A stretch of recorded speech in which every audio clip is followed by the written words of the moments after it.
Sebentar lagi kita akan lebaran. Maka ada sunnah. Kalau dilakukan tinggi pahalanya. Kalau tidak dilakukan rendah nilainya meskipun lulus. Tapi lulus percobaan. Ya, apa itu? Satu, begitu mau lebaran, misalnya bapak mau ke masjid 6:30, kira-kira jam 6 sudah mandi. Sebelum mandi, sunnah potong kuku. Sunnah potong kumis, rapikan. Kalau jenggot, berbeda pendapat ulama. Merapikan, hadisnya itu kan pelihara. Pelihara itu ada dua makna. Kalau dia kotor, cukur. Itu namanya pelihara. Bukan pelihara, itu panjangkan saja. Tidak.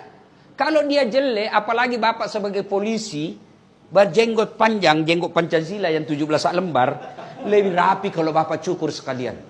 Sunnah. Cukur rambut, potong kuku, sunnah. Sudah itu mandi. Mandinya bagaimana Ustaz? Mandi seperti mandi junub. Sunnah wudhu dulu. Sudah wudhu, bapak masuk ke kamar mandi. Hadap kiblat, ambil timba.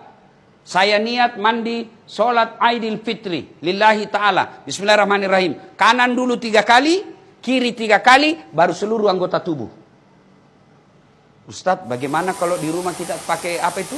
Shower, tidak ada timba? Gampang Pak, begini aja Pak. 1, 2, 3. Gila lagi. 1. Ya ketawa, saya serius ini Pak. Kan selesai. Nah, sunnah sikat gigi. Sunnah pakai sabun. Semuanya Pak, cuci bersih-bersih. Termasuk alenya beliau yang mulia. Bersihkan itu Pak. Sudah, terakhir basuh kaki. Kalau bapak tidak kencing lagi setelah basuh kaki, bapak tidak usah wudhu. Sudah itu gantinya. Tapi kalau mau lagi merasa tenang, enggak nyaman rasanya kalau saya tidak wudhu, silahkan wudhu lagi. Sudah wudhu, berpakaian. Sunnah berpakaian yang indah. Itu perintah surah Al-Jum'ah.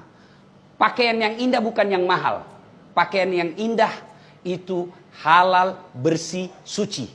Dan sunnah pakai putih. Kalau pakai baju hitam boleh? Boleh, tapi tidak sunnah. Kalau perempuan disunnahkan memakai baju yang tidak mencolok. Supaya tidak menarik perhatiannya suaminya orang. Ya? Apalagi kalau suaminya orang sudah lobet. Kan ada itu yang tua sekali suaminya, istrinya masih muda. Biasanya ini layangan putus. Nah, itulah sunnahnya. Sunnah perempuan tidak bercorak terlalu terang. Sunnah berikutnya lagi, bapak sunnah memakai parfum. Kalau tidak ada mahal, parfum palsu sekalipun boleh. Kalau hari itu tidak ada sama sekali pengharum ruangan ambil Pak, semprot. Ya. Sunnah memakai wangi-wangian. Tidak ditentukan parfum, pakai wangi-wangian. Kalau dengan pengharum ruangan sudah wangi, itu sudah sunnah.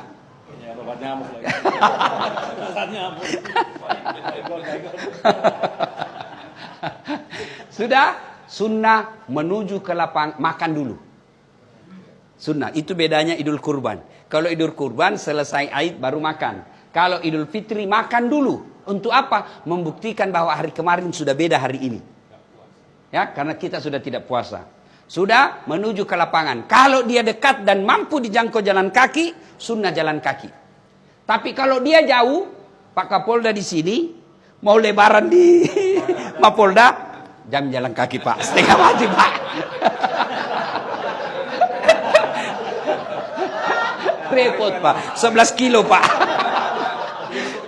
Begitu sudah sampai Pak, orang sudah bubar. Kalau dijangkau dengan jalan kaki, sunnah jalan kaki. Dan sepanjang jalan bertasbih, bertahmid dan bertahlil. Allahu Akbar, Allahu Akbar, Allahu Akbar. La ilaha illallah, wallahu Akbar. Allahu Akbar, walillahil hamd. Sampai di lapangan. Karena sunnah itu Pak di lapangan. Untuk membedakan hari raya dengan Jumat biasa. Maka disunnahkan lapangan. Nah, sampai di lapangan tidak ada salat qabliyah. Tidak ada salat sunnah. Langsung duduk. Sambil duduk memuji-muji Allah. Takbir, tahbil, takmid. Allahu Akbar, Allahu Akbar. La ilaha illallah, wallahu Akbar. Allahu Akbar, walillahil hamd. Sudah, masuk tiba saatnya salat.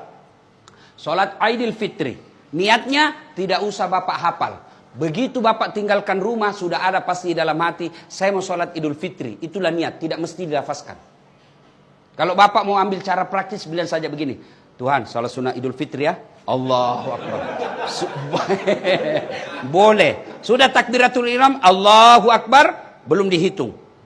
Baru baca subhanallah walhamdulillah wala ilaha illallah wallahu akbar. Allahu Akbar sampai 7 kali. Nah, sudah baca seterusnya seperti sholat. Kalau tidak hafal itu, diam saja, ikuti imam. Selesai. Kemudian Idul Fitri ada khutbah. Wajib diikuti khutbah. Banyak orang selesai sholat dia pulang. Itu sama hukumnya dia sholat duhur cuma 2 rakaat. Jadi sempurnakan dengan mendengar khutbah. Selesai khutbah berdiri, kita berjabat tangan saling mendoakan.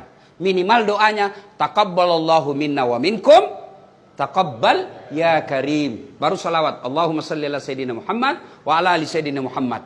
Kemudian jangan lupa kantong isi uang baru. Isi uang baru Pak. Mau uang 5.000, uang 20.000, sepanjang jalan Bapak bersedekah. Cari orang-orang susah.